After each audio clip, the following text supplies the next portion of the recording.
നമസ്കാരം. കഴിഞ്ഞ ക്ലാസ്സിൽ നമ്മൾ പഠിച്ചത് ഒരു വാക്യത്തിൽ 5 ഭാഗങ്ങളെക്കുറിച്ചാണ്, 5 എലമെൻറ്റ്സിനെ കുറിച്ചാണ്. 5 പാർട്സാണ് ഒരു വാക്യത്തിൽ ഉണ്ടാവുക എന്ന് പറയുന്നത്. Subject, verb, object, complement and അഡ്വേർബോ അഡ്വേർബിയൽ. ഇങ്ങനെ 5 പാർട്സാണ്, 5 എലമെൻറ്റ്സാണ് ഒരു വാക്യത്തിൽ മാക്സിമം ഉണ്ടാവുക. അത് ഓരോന്നിനെ കുറിച്ച് നമുക്ക് വിശദമായി ഒന്ന് നോക്കാം. ആദ്യത്തെ എലമെൻ്റാണ് സബ്ജക്റ്റ്. എന്താണ് സബ്ജക്റ്റ്? നമ്മൾ സംസാരിക്കുമ്പോൾ എപ്പോഴും ഒരാളിനെ കുറിച്ചായിരിക്കും സംസാരിക്കുക, അല്ലെങ്കിൽ ഒരു വസ്തുവിനെ കുറിച്ചായിരിക്കും സംസാരിക്കുക, അല്ലെങ്കിൽ ഒരു സ്ഥലത്തെക്കുറിച്ചായിരിക്കും സംസാരിക്കുക. അപ്പോൾ അങ്ങനെ നമ്മൾ ആരെക്കുറിച്ചാണോ എന്തിനെക്കുറിച്ചാണോ സംസാരിക്കുന്നത് അതാണ് വാക്യത്തിലെ സബ്ജക്റ്റ് എന്ന് പറയുന്നത്. അവൻ ഇന്നലെ ഇവിടെ വന്നിരുന്നു എന്ന വാക്യത്തിൽ അവനാണ് സബ്ജക്റ്റ്. ഞാൻ നിങ്ങളോട് സംസാരിച്ചുകൊണ്ടിരിക്കുകയാണ്, അതിൽ ഞാനാണ് സബ്ജക്റ്റ്. കാരണം ഞാനാണ് ആ പ്രവൃത്തി ചെയ്യുന്നത്. നിങ്ങൾക്കിതേക്കുറിച്ചെല്ലാം അറിയാമല്ലോ എന്ന് പറഞ്ഞാൽ നിങ്ങളാണ് subject.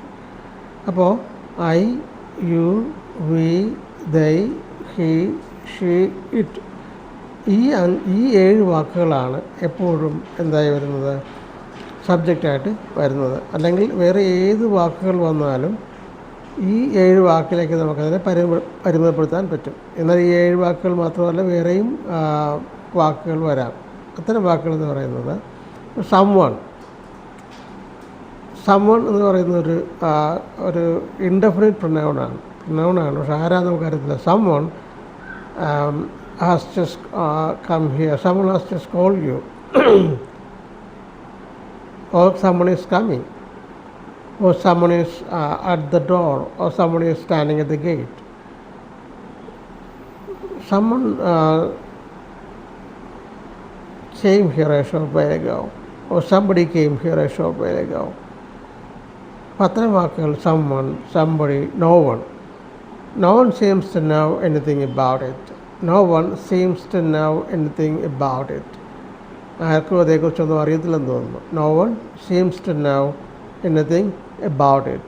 But no one, nobody, someone, somebody, everybody or everyone has his own problems. Everybody is here. എല്ലാവരും ഇവിടെ വന്നിട്ടുണ്ട്, എല്ലാവരും ഇവിടെ ഉണ്ട്. എവറിത്തിങ് ഈസ് ഓക്കെ, എല്ലാം ഓക്കെയാണ്. അപ്പോൾ എവറിത്തിങ്, എവരിവൺ, എവറിബഡി, നോബഡി.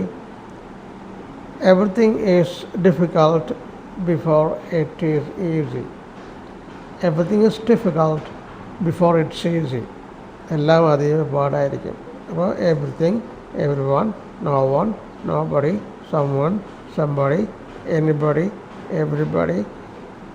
ഇതൊക്കെ എന്താണ്, മച്ച്, മെനി, സം, ഇത്തരം വാക്കുകളും എന്തായിട്ട് വരാം, സബ്ജക്റ്റായിട്ട് നമുക്ക് ഉപയോഗിക്കാവുന്നതാണ്.